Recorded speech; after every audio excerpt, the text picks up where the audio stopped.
한겨울의 밤, 차가운 바람이 서울의 거리를 휩쓸고 있었다. 길가의 가로등 불빛이 희미하게 흔들리는 가운데 한 젊은 여자가 작고 여린 아기를 품에 안고 서 있었다. 아이는 울지 않았다. 마치 자신이 처한 운명을 이미 알고 있는 듯 조용했다. 미안해. 정말 미안해. 여자는 떨리는 손으로 아이의 얼굴을 쓰다듬었다.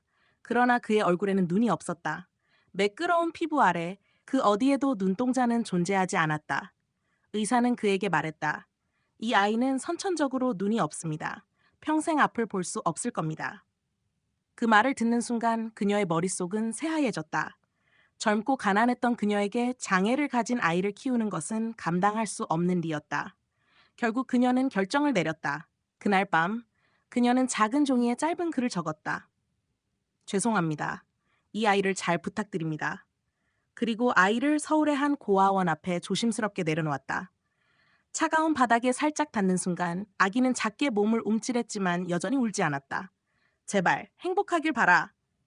여자는 단 한 번도 뒤를 돌아보지 않고 골목길을 따라 사라졌다. 25년 후? 25년 후 서울의 한 고급 빌딩에서 수백 명의 사람들이 웅성거리고 있었다. 오늘은 대한민국 역사상 가장 젊은 정치인이 등장하는 날이었다. 여러분, 대한민국의 미래를 바꿀 인물을 소개합니다. 박도연 후보님을 모시겠습니다. 단상 위로 한 남자가 올라왔다. 단정한 수트, 날카로운 턱선, 그리고 무엇보다도 강렬한 눈빛. 그의 눈은 깊고 단단했다. 그러나 놀랍게도 그는 태어날 때부터 앞을 볼 수 없던 아이였다. 제 이름은 박도현입니다. 그의 목소리는 낮고 힘이 있었다. 모든 청중이 숨을 죽이고 그의 말을 기다렸다. 저는 태어나자마자 버려졌습니다. 그리고 25년 동안 제 어머니를 한 번도 본 적이 없습니다. 청중들 사이에서 술렁임이 일었다. 일부는 그가 자신의 과거를 감성적으로 이용한다고 생각했지만 대부분은 그가 가진 힘과 아픔에 집중했다. 하지만 저는 원망하지 않습니다. 오히려 감사하게 생각합니다. 왜냐하면 저는 그 어둠 속에서 스스로 빛을 찾아야만 했기 때문입니다. 그가 단상에서 내려오자마자 기자들이 몰려들었다. 도연 후보님, 시각장애를 극복하셨다고 들었습니다. 어떻게 가능했나요? 그는 미소를 지으며 답했다. 저를 키워주신 분들이 저에게 가능성을 보여주셨습니다. 그리고 수년간 연구 끝에 수술을 받았죠. 마침내 세상을 볼 수 있게 되었습니다. 이 장면을 TV로 보고 있던 한 중년 여성은 충격에 빠졌다. 그녀의 손에서 커피잔이 떨어지고 바닥에 쏟아졌다. 말도 안 돼. 그녀는 혼잣말을 중얼거렸다. 25년 전 그녀가 버렸던 아이, 죽었다고 생각했던 그 아이가 대한민국에서 가장 유명한 정치인이 되어 있었다. 그러나 그녀는 아직 몰랐다. 이 모든 일이 단순한 운명의 장난이 아니라는 것을, 그리고 그녀의 과거가 다시 그녀를 덮칠 것이라는 것을. 박도현의 연설이 끝난 후 뉴스와 인터넷은 온통 그 이야기로 가득 찼다. 태어나자마자 버려졌던 남자, 대한민국의 희망이 되다. 선천적 시각 장애를 극복한 정치인, 그의 감동적인 이야기. 대중은 그의 스토리에 감동했고 그의 강한 정신력과 노력에 박수를 보냈다. 그러나 한편에서는 의심하는 사람들도 있었다. 뭔가 이상하지 않아? 어릴 때부터 앞을 못 봤다면서 어떻게 저렇게 정상적인 시선을 가질 수 있지? 맞아. 그리고 어떻게 그렇게 성공할 수 있었을까? 뭔가 숨겨진 게 있는 게 분명해. 그러나 이런 소문은 곧 묻혀버렸다. 사람들은 그의 강한 리더십과 인간적인 이야기만을 기억했다. 그런데 그날 밤, 박도연의 연설을 보던 한 여자의 손이 떨리고 있었다. 그녀의 이름은 윤지혜. 말도 안 돼. 지혜는 25년 전 차가운 거리에서 버리고 온 아이가 눈앞에서 살아 숨쉬는 모습을 보고 충격에 빠졌다. 심장이 미친 듯이 뛰었다. 그 아이가 살아있었다고? 그리고 저렇게 성공했다고? 지혜는 침착하려 했지만 머릿속이 복잡했다. 그녀는 결혼도 하지 않았고 가족도 없었다. 젊은 시절의 가난 때문에 그녀의 인생은 순탄치 않았다. 아이를 버리고 난 후 그녀는 필사적으로 돈을 벌었고 지금은 평범한 가게를 운영하고 있었다. 나한테 찾아오진 않겠지? 그녀는 스스로에게 말했지만 가슴 깊은 곳에선 알 수 없는 두려움이 서서히 피어오르고 있었다. 누군가 그를 노리고 있다. 같은 시각, 어둠 속에서 한 남자가 전화를 걸었다. 준비됐어? 네, 팀을 꾸렸습니다. 언제 실행할까요? 박도현. 그 남자는 너무 많은 것을 알고 있어. 그 전에 막아야 해.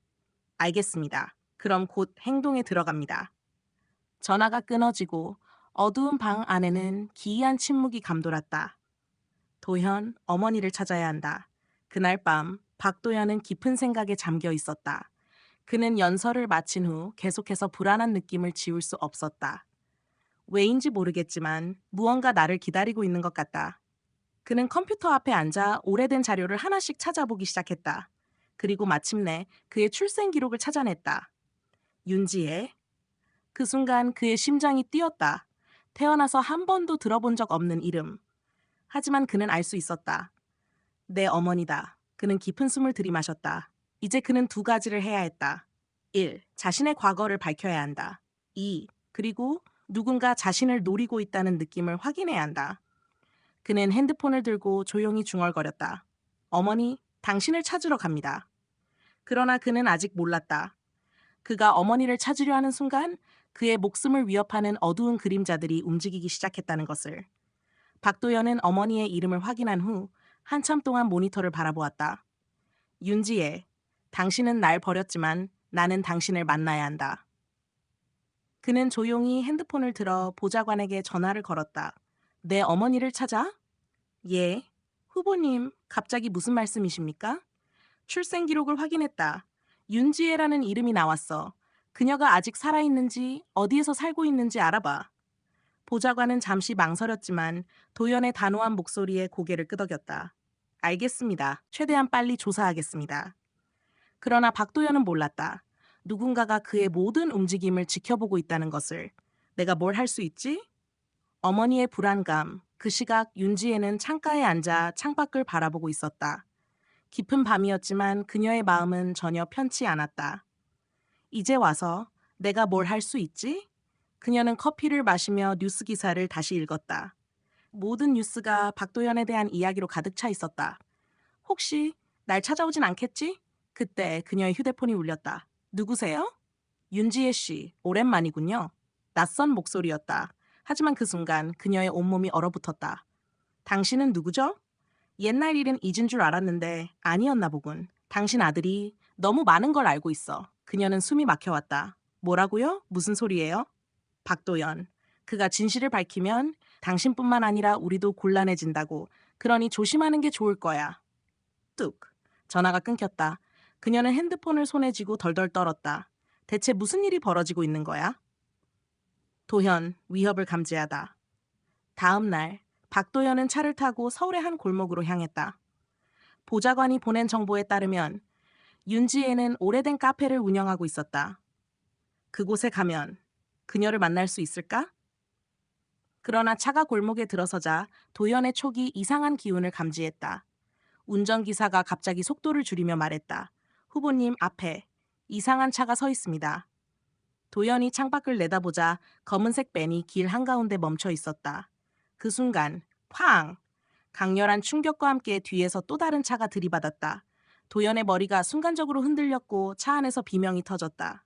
후보님, 괜찮으십니까? 그러나 그는 대답할 틈도 없었다. 검은색 밴에서 사람들이 뛰어내려왔다. 모두 마스크를 쓰고 있었다. 내려. 그들 중 한 명이 총을 꺼내 차 유리를 향해 겨눴다. 도연은 이를 악물었다. 이건 단순한 우연이 아니다. 누군가 나를 노리고 있다. 그러나 그는 아직 몰랐다.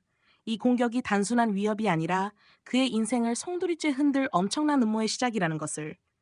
차 문이 거칠게 열렸다. 내려. 마스크를 쓴 남자가 총구를 도연의 얼굴 가까이 들이밀었다. 차 안에서는 긴장감이 극에 달했다. 운전기사는 손을 들고 벌벌 떨었고 보좌관은 말을 잇지 못했다. 하지만 도연은 눈을 가늘게 뜨며 침착하게 상황을 살폈다. 내가 여기서 끌려가면 돌아오지 못할 수도 있다. 그는 천천히 손을 들고 차에서 내렸다. 도연이 차 밖으로 나오자 마스크를 쓴 남자들이 그의 양팔을 거칠게 붙잡았다. 어디로 데려가는 거지? 그가 낮은 목소리로 묻자 한 남자가 비웃듯 말했다. 질문할 입장은 아닐 텐데? 그 순간 도연은 갑자기 자신의 다리를 이용해 한 남자의 균형을 무너뜨렸다. 동시에 팔을 틀어잡고 있던 남자를 가격하며 몸을 뒤로 빼냈다. 잡아. 그러나 도연은 이미 도망칠 방향을 계산하고 있었다. 차들이 줄지어 있는 좁은 골목길, 빠져나갈 방법은 충분했다.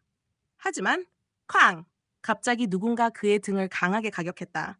시야가 흔들렸고 바닥이 뒤틀리듯 흔들렸다. 정신을 차리려 했지만 거친 손이 그의 머리를 눌렀고 마취제 냄새가 코를 찔렀다. 눈앞이 점점 어두워졌다. 이렇게 끝날 순 없어. 윤지혜, 충격적인 소식을 듣다. 뭐라고요? 박도연 후보가 납치됐다고요? 윤지혜는 손에 들고 있던 커피잔을 떨어뜨릴 뻔했다.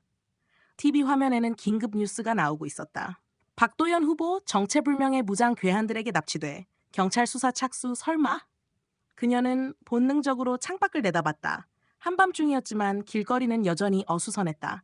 그때 핸드폰이 울렸다. 그녀는 겁에 질려 화면을 확인했다. 발신자 알 수 없음. 손가락이 떨렸다. 그러나 그녀는 천천히 전화를 받았다. 여보세요? 네가 예상한 대로야. 그 녀석 우리가 데려갔다. 지혜의 심장이 철렁 내려앉았다. 왜 그러는 거야? 대체 무슨 이유로? 너도 잘 알잖아. 그 애가 진실을 알게 되면 너도 무사하지 못할 거야. 그녀는 숨이 막혔다. 이건 단순한 납치가 아니었다. 이 사람들은 도연을 죽이려 하고 있어. 그녀는 머리를 감싸쥐었다. 이제 그녀에게 선택지가 없었다. 그 아이를 버렸지만 이대로 두고 볼 수는 없어. 윤지혜는 결심했다. 25년 전 그녀는 아들을 버렸고 다시는 찾지 않겠다고 다짐했다. 하지만 이제는 내 손으로 지켜야 한다. 어둠 속에서 깨어나다 눈을 떴을 때 도연은 차가운 바닥 위에 누워 있었다. 온몸이 결박되어 있었고 입에는 천이 물려 있었다. 희미한 불빛 아래에서 그는 천천히 고개를 돌렸다. 창문도 없는 좁은 방, 금속 문이 하나, 여긴 어디지? 그 순간 문이 열리며 누군가 들어왔다. 정신이 들었군. 검은 정장을 입은 남자가 도연을 내려다보며 비웃었다. 네가 너무 멀리 나갔어, 박도연. 그 남자의 얼굴을 보자 도연은 충격에 휩싸였다. 당신은 그가 절대 예상하지 못했던 사람이 그를 납치한 주범이었다. 당신은 박도연의 목소리는 떨렸다. 그는 자신의 앞에 서 있는 남자의 얼굴을 믿을 수 없다는 듯 바라보았다. 그 남자는 천천히 걸어와 도연 앞에 섰다. 차가운 미소가 입가에 걸려 있었다. 오랜만이군, 도연아. 설마 이럴 리가 없어. 도연의 눈이 흔들렸다. 그의 앞에 서 있는 사람은 바로 그의 정치적 멘토이자 가장 신뢰하던 사람 김석주였다. 김석주는 도연이 처음 정치에 발을 들였을 때부터 그의 조력자였다. 그에게 전략을 가르치고 조언을 주며 그의 성공을 위해 힘써온 사람이었다. 그런데 그가 지금 납치범으로 도연 앞에 서 있다. 이제야 상황을 이해하는 것 같군. 김석주는 천천히 말했다. 너는 너무 많은 걸 알게 됐어, 도연아. 네가 어머니를 찾겠다고 나선 순간 이미 선을 넘어버린 거야. 도연은 이를 악물었다. 당신 처음부터 날 이용했나? 김석주는 피식 웃었다. 이용? 아니지. 넌 내게 아주 유용한 존재였어. 시각장애를 극복하고 성공한 정치인, 대중이 사랑하는 희망의 아이콘. 그 덕분에 나도 많은 것을 얻을 수 있었지. 그의 눈빛이 갑자기 차갑게 변했다. 하지만 네가 과거를 파헤치려 하는 순간 넌 걸림돌이 됐다. 그리고 걸림돌은 제거해야지. 안 그래? 윤지의 숨겨진 진실을 알다 윤지혜는 차를 몰아 어둠 속을 달리고 있었다. 그녀의 손은 핸들 위에서 미세하게 떨리고 있었다. 도연아, 제발 무사해야 해. 그녀는 머릿속에서 끊임없이 지난 일을 되새겼다. 25년 전 그녀는 아무것도 모르는 어린 소녀였다. 그리고 그녀를 압박하던 사람은 바로 김석주였다. 그는 도연의 출생 당시에도 관련이 있었다. 그녀가 아이를 버리지 않으면 큰 위험에 처할 거라고 협박했던 사람이 바로 그였다. 그때 난 무서워서 아무것도 할 수 없었어. 하지만 이제는 달랐다. 도연은 그녀의 아들이었다. 그리고 그녀는 이번엔 그를 지키기로 결심했다. 도연, 반격을 준비하다. 그래서 날 죽이려는 건가? 도연은 차갑게 물었다. 김석주는 천천히 고개를 저었다. 아니, 널 죽이진 않을 거야. 그건 너무 쉬운 해결책이지. 대신 그가 손짓을 하자 문이 열리며 마스크를 쓴 남자들이 들어왔다. 우린 네가 스스로 모든 걸 포기하게 만들 거야. 네 명성을, 네 정치 경력을, 그리고 네가 가진 모든 걸. 도연은 이를 악물었다. 내가 여기서 무너지면 모든 게 끝난다. 하지만 그는 절대 포기하지 않을 생각이었다. 그의 눈빛이 단단해졌다. 반드시 살아남아서 이 어둠 속의 진실을 밝혀내고 말 거야. 박도현은 손발이 결박된 상태로 차가운 바닥에 앉아 있었다. 그러나 그의 머릿속은 빠르게 돌아가고 있었다. 그들은 내가 모든 걸 포기하길 원해. 하지만 난 절대 그렇게 하지 않아. 그가 숨을 고르고 있을 때 문이 다시 열렸다. 김석주가 한 남자를 데리고 들어왔다. 도연아, 인사하지 그래? 그 남자가 고개를 들었다. 도연의 심장이 순간 철렁 내려앉았다. 그는 도연의 가장 가까운 보좌관 최진우였다. 진우야, 너까지. 최진우는 도연을 피하는 듯한 눈빛을 보였다. 미안해요, 대표님. 그러나 김석주는 만족스러운 미소를 지었다. 내 가장 가까운 사람도 이제 내 편이야. 넌 이제 완전히 고립된 거지. 하지만 도연은 오히려 미소를 지었다. 그렇게 확신해도 될까? 뭐? 그 순간 팡! 방 안의 조명이 깜빡였다. 이어서 강한 폭발음이 건물 전체를 울렸다. 김석주가 황급히 몸을 돌렸다. 무슨 일이야? 그 틈을 놓치지 않고 도연은 결박된 손을 풀었다. 최진우가 슬며시 칼을 떨어뜨린 덕분이었다. 넌 역시 날 배신할 사람이 아니었어, 진우야. 최진우는 미소를 지었다. 빨리 도망가세요, 대표님. 시간이 없어요. 도연은 즉시 방을 뛰쳐나갔다. 경비들이 정신없는 틈을 타 그는 복도를 질주했다. 이제 시작이다. 윤지혜. 아들을 찾다. 윤지혜는 폐창고 근처에서 차를 멈췄다. 그녀는 총을 손에 쥐고 있었다. 나는 한번 도망쳤지만 이번엔 아닐 거야. 그 순간 창고 안에서 폭발음이 들려왔다. 그리고 한 남자가 문을 박차고 뛰어나왔다. 도연아. 그녀는 아들의 이름을 불렀다. 도연이 멈춰섰다. 두 사람의 시선이 마주쳤다. 처음으로 어머니와 아들이 25년 만에 다시 만났다. 폭발의 여운이 아직도 공기를 뒤흔들고 있었다. 창고 바깥 어둠 속에서 두 사람은 서로를 바라보았다. 도연아. 윤지의 목소리는 떨리고 있었다. 그녀의 손은 무의식적으로 앞으로 뻗어졌다. 그러나 도연은 한 걸음 물러섰다. 당신이 날 버린 사람이 맞습니까? 그의 목소리는 낮았지만 그 속에는 억눌린 분노와 슬픔이 섞여 있었다. 윤지의 눈에 눈물이 차올랐다. 도연아, 그땐 내가. 하지만 그녀는 무슨 말을 해야 할지 몰랐다. 어떤 변명도 이 아이가 겪은 상처를 덮을 수 없다는 걸 알았다. 이제 와서 나를 찾으러 온 이유가 뭡니까? 도연은 이를 악물었다. 죄책감 때문입니까? 아니면 내가 이제 성공했기 때문입니까? 윤지혜는 고개를 저었다. 아니야. 난 네가 살아있는지도 몰랐어. 그들이 널 죽였다고 했어. 그 순간 도연의 눈이 번쩍였다. 그들이? 윤지혜는 무언가를 깨달은 듯 숨을 삼켰다. 그녀는 방금 25년 전 있었던 일의 진실을 실수로 내뱉고 말았다. 김석주의 계획. 그들이 도망친 지 30분 후. 김석주는 쓰러진 경비원들을 지나며 깊은 한숨을 내쉬었다. 도망쳤군. 그의 곁에 서 있던 한 남자가 조용히 입을 열었다. 어떻게 하시겠습니까? 김석주는 천천히 손가락을 탁자 위에 두드렸다. 이제 남은 방법은 하나뿐이지. 그의 이름을 스스로 더럽히게 만들어야 한다. 그는 비열하게 미소 지었다. 이제 곧 대한민국은 박도연 스캔들로 떠들썩해질 거야. 다음 날 아침 대한민국의 뉴스 헤드라인은 단 하나의 이름으로 도배되었다. 박도연, 부패 혐의로 수사 착수. 국민이 사랑한 정치인의 충격적인 이면. 비자금 조작된 선거, 박도연의 실체가 드러났다? 텔레비전, 신문, 인터넷, 어디를 가든 박도연의 이름은 온갖 추문과 함께 퍼지고 있었다. 은신처에서 박도연은 핸드폰을 내려놓으며 깊은 숨을 내쉬었다. 역시 예상대로야. 그의 곁에서 윤지혜는 떨리는 손으로 뉴스를 보고 있었다. 이건 다 조작된 거야, 그렇지? 도연은 쓴웃음을 지었다. 당연하죠. 하지만 대중은 진실보다 더 자극적인 걸 믿고 싶어 합니다. 그때 문이 열리며 최진우가 급히 들어왔다. 대표님, 상황이 심각합니다. 검찰에서 체포영장이 발부됐어요. 윤지혜의 얼굴이 하얗게 질렸다.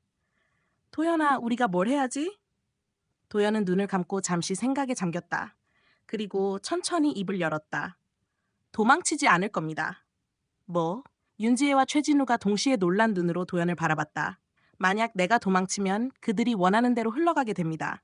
난 오히려 이 기회를 이용할 겁니다. 그의 눈빛이 날카롭게 빛났다. 이제 반격을 시작할 시간입니다. 반격이라니? 어떻게? 윤지혜는 아들의 결연한 표정을 보며 불안한 듯 물었다. 박도연은 조용히 미소 지었다. 그들은 내가 반박하지 못 거라 생각하겠죠. 하지만 그는 천천히 핸드폰을 집어들었다. 내가 직접 모든 걸 밝혀내겠습니다. 생방송 인터뷰. 그날 저녁, 대한민국 최대 방송국의 긴급 뉴스 프로그램. 박도연 후보 스캔들 이후 첫 공식 인터뷰. 도연은 카메라 앞에 앉았다. 기자들은 공격적인 질문을 퍼부었다. 후보님, 비자금 혐의에 대해 해명하실 수 있습니까? 조작된 선거 개입설에 대해서는. 그러나 도연은 눈 하나 깜짝하지 않았다. 여러분은 지금 보고 있는 뉴스가 100% 진실이라고 믿습니까? 기자들이 순간 멈칫했다. 제가 이 자리에 나온 이유는 하나입니다. 진실을 밝히기 위해서죠. 그는 테이블 위에 하나의 USB를 올려놓았다. 여기에는 김석주 의원이 내게 덮어씌운 조작된 증거들, 그리고 그가 저지른 더러운 거래의 내역이 담겨 있습니다. 방송국 내부가 술렁이기 시작했다.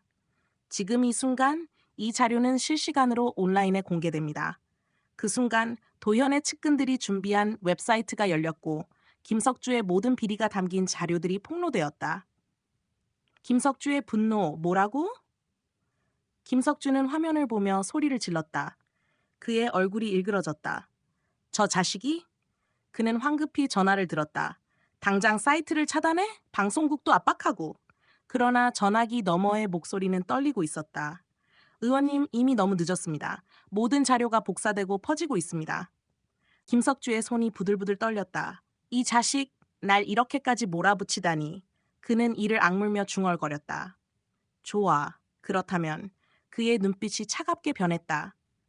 그 녀석을 완전히 없애버려야겠군. 박도연은 방송을 마친 후 긴장감에 휩싸여 있었다.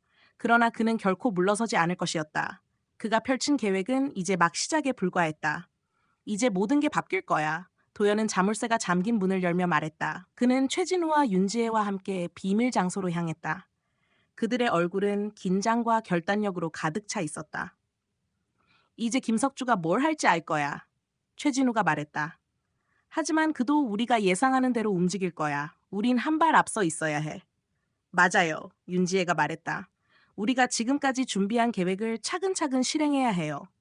도연은 고개를 끄덕이며 말했다. 내가 이 게임에서 살아남으려면 김석주에게 미리 승리를 알려줄 필요가 있어. 그가 나를 향해 최후의 카드를 내기 전에 내가 먼저 움직여야 한다. 그의 말은 결단력과 확신으로 가득했다. 그는 단순히 정치적인 승리를 얻으려는 것이 아니었다. 그는 25년 동안 잃어버린 것들을 되찾고 그동안 자신을 배신한 자들에게 복수할 준비가 되어 있었다. 네, 어쩌철수가 무엇인지 알겠다. 김석주의 계획. 김석주도 박도연이 예상한 대로 움직이고 있었다. 그가 자신의 전술을 철저하게 준비해 두었음은 분명했다. 내가 놓쳤던 실수가 무엇인지 알겠다. 김석주는 자신의 측근에게 말했다. 도연이 여기까지 올 수 있게 두면 안 된다. 그가 승리하게 두면 우리가 싸울 여지가 없어. 그는 깊게 생각하며 추가 지시를 내렸다. 모든 자원을 동원해서 도연을 제압해. 그가 움직일 틈을 주지 마. 만약 그가 이번 기회를 놓치지 않는다면 그가 정말 무서운 상대가 될 거야. 김석주는 냉혹하게 말했다. 그가 공개한 자료는 단순한 시작에 불과하다.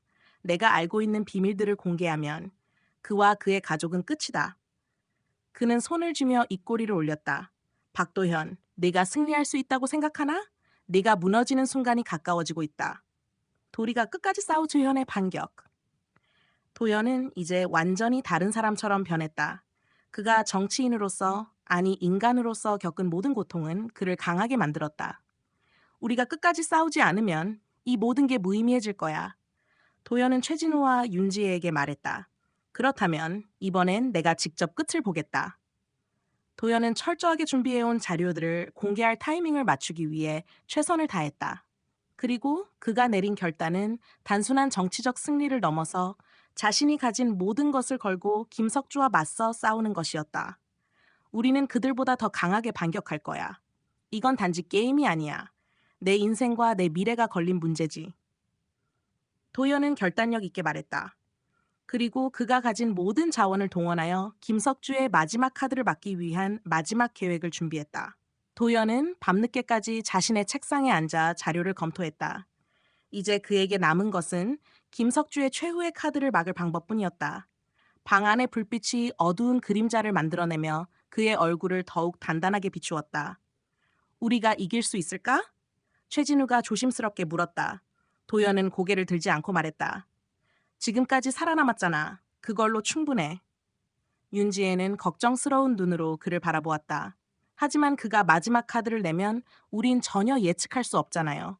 지금까지 이긴 건 운이었을 수도 있어. 도연은 잠시 침묵을 지켰다. 그는 사실 자신도 이 싸움의 끝을 확신할 수 없었다. 그러나 그는 마지막까지 물러설 수 없다는 것을 알고 있었다. 운이 아니라 준비된 승리야. 그는 천천히 일어나서 창문 밖을 바라보았다. 서울의 야경이 펼쳐졌고 그의 심장도 그와 함께 뛰고 있었다. 내가 시작한 일은 반드시 끝을 봐야 해. 그가 무엇을 덮어씌우든 난 그에게서 모든 걸 되찾을 거야. 김석주의 마지막 카드. 김석주는 자리에 앉아있지 않았다. 그의 몸짓은 불안함을 감추지 못했다.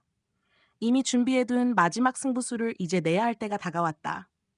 어떤 상황에서도 내가 이길 수 있도록 준비하라고 했지. 김석주는 통화 중에 말했다. 도연이 아무리 반격을 해도 내가 내는 마지막 카드는 그의 인생을 완전히 무너뜨릴 수 있어. 확실히 알겠습니다. 상대방은 짧게 대답했다.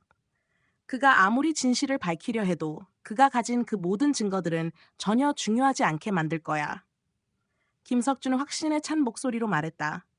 그의 과거와 가족을 파헤치고 그가 잃어버린 걸 다시는 되찾을 수 없게 만들 거야. 그의 손에 쥐어진 파일 속에는 도연의 어린 시절과 그가 겪었던 고통이 담겨 있었다. 그것은 그가 버림받고 세상에서 외면당한 사실을 드러내는 치명적인 증거였다. 이제 끝이다. 김석주는 파일을 테이블에 올려놓고 마지막 준비를 마친 후 도연이 올 때를 기다렸다.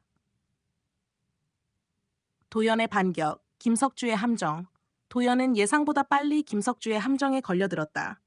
도연 후보님, 우리가 예전에 알고 있던 것들, 그 사실들에 대해 궁금해하셨죠? 김석주는 전화를 걸며 말했다. 여기 당신의 부모님의 사망에 관한 중요한 정보가 있습니다. 그 당시 사건의 진상도 함께요. 도연은 침착하게 대답했다. 당신이 알고 있는 그 정보는 내가 이미 알고 있습니다. 김석주가 순간 놀란 표정을 지었다. 그는 바로 말을 이었다. 그럼 당신도 그 사실이 당신에게 얼마나 치명적일지 알고 있다는 거군요? 도연은 잠시 침묵을 지켰다. 그가 알고 있던 사실들은 단순히 과거의 일이 아니었다. 그것은 그를 무너뜨릴 수 있는 가장 큰 약점이었다. 알고 있습니다. 도연은 미소를 지으며 말했다. 하지만 그럼에도 불구하고 나는 끝까지 싸울 것입니다. 김석주는 그 말에 당황하며 말을 이을 수 없었다. 당신은 나를 아주 잘 알고 있어요. 도연은 다시 말을 이었다. 하지만 나는 더 강해졌습니다. 불확실한 미래. 김석주가 도연을 향해 마지막으로 던질 카드는 점점 더 치명적인 것이 되어가고 있었다. 하지만 도연은 그가 제시하는 모든 것에 흔들리지 않았다. 그는 이제 더 이상 과거의 자신이 아니었다. 모든 고통과 아픔을 뒤로하고 그는 이제 완전히 새로운 싸움에 돌입한 것이다. 이제 내가 진짜로 원하는 걸 얻을 시간이야. 도연은 단호한 목소리로 말했다. 내가 원했던 건 복수가 아니라 내가 그동안 잃었던 모든 걸 되찾는 거다. 이 싸움은 단순히 정치적인 승리를 넘어서 그의 삶을 송두리째 바꾸는 마지막 기회였다. 도연은 마지막 순간을 준비하고 있었다. 김석주의 마지막 공격을 막을 방법이 없다면 그는 전면적으로 그를 상대해야 했다. 도연은 결코 물러서지 않겠다고 다짐했다. 그는 자신이 잃은 것들을 되찾을 뿐만 아니라 자신을 버렸던 사람들에게도 복수할 준비가 되어 있었다. 이건 단순한 싸움이 아니야, 지혜. 이건 나 자신과의 싸움이야. 도연은 윤지혜에게 말했다. 내가 지금까지 겪은 고통과 상처들을 모두 되돌려 줄 거야. 그들이 생각하는 것보다 내가 훨씬 강하다는 걸 보여줘야 해. 윤지혜는 그를 바라보며 고개를 끄덕였다. 도연, 네가 말하는 것처럼 우린 끝까지 싸워야 해. 넌 이미 많은 걸 이겨냈잖아. 이제 우리가 원하는 건 단 하나, 진정한 승리야. 도연은 미소를 지었다. 그래, 승리할 거야. 김석주의 최후 그날, 김석주는 모든 걸 내놓았다. 도연을 무너뜨리기 위해 준비한 마지막 증거들, 그의 과거와 숨겨진 사건들을 모두 세상에 공개했다. 사람들은 충격에 빠졌고 도연은 그 어떤 방어도 할 수 없는 상황에 처했다. 이제 끝이다. 김석주는 자리에 앉아 한숨을 내쉬며 말했다. 도연, 넌 내가 뿌린 거짓말에 갇혀서 더 이상 도망칠 수 없을 거야. 하지만 도연은 조용히 웃으며 화면을 응시했다. 끝이 아니야, 김석주. 그의 얼굴은 담담했고 눈빛은 날카로웠다. 그는 단지 기다리고 있었다. 그가 준비한 마지막 계획이 이제 실현될 차례였다. 진시증까지 모은 진실이 드러나다. 도연은 그가 모든 것을 계획하고 있다는 사실을 숨기지 않았다. 김석주가 드러낸 증거들에 맞서 도연은 자신이 지금까지 모은 또 다른 증거들을 세상에 공개했다. 김석주가 나에게 덮어씌운 거짓말들이 진실인 것처럼 보였겠지만 이게 진짜야. 도연은 기자들 앞에서 자료를 공개하며 말했다. 내 부모님과 내 어린 시절에 대한 모든 것들이 사실은 조작되었고 내가 저지른 죄는 한 번도 없었다. 도연은 철저하게 자신이 준비한 자료를 하나씩 밝히며 김석주가 저지른 범죄들을 드러냈다. 그가 숨기려 했던 진실들이 차례차례 폭로되었다. 김석주의 비리가 전 세계적으로 퍼져나가자 그는 그 자리에서 완전히 무너지고 말았다. 끝. 회복된 미래 도연은 마침내 승리했다. 그는 정치계에서 그가 이루고자 했던 꿈을 이루었고 과거의 상처도 치유할 수 있었다. 이제 그가 잃어버렸던 시각을 되찾았을 때 그는 단지 물리적인 눈만 복원한 것이 아니었다. 그의 마음과 영혼도 회복된 것이다. 모든 게 끝났다고 생각했지만 사실은 이제부터 시작이었어. 도연은 자신에게 다가온 새로운 길을 보며 말했다. 이 길에서 나는 더 많은 것을 이룰 거야. 그리고 내가 되돌려 놓은 건 단순히 나의 과거뿐만 아니라 미래를 향한 희망이기도 해. 그의 옆에는 여전히 윤지혜가 있었다. 그들은 함께 웃으며 새로운 시작을 맞이했다. 도연은 더 이상 과거에 얽매이지 않았다. 그는 앞으로 나아갔다. 그리고 그를 버렸던 어머니, 김석주. 그들을 향한 복수는 끝이 났다. 도현은 이제 자신이 진정으로 원하는 삶을 살 수 있었다. 하지만 그가 배운 중요한 교훈은 하나였다. 진정한 승리는 복수에 있지 않고 자신의 삶을 온전히 살아가는 데 있다는 것. 도연은 이제 어둠 속에서 진정한 빛을 찾았다.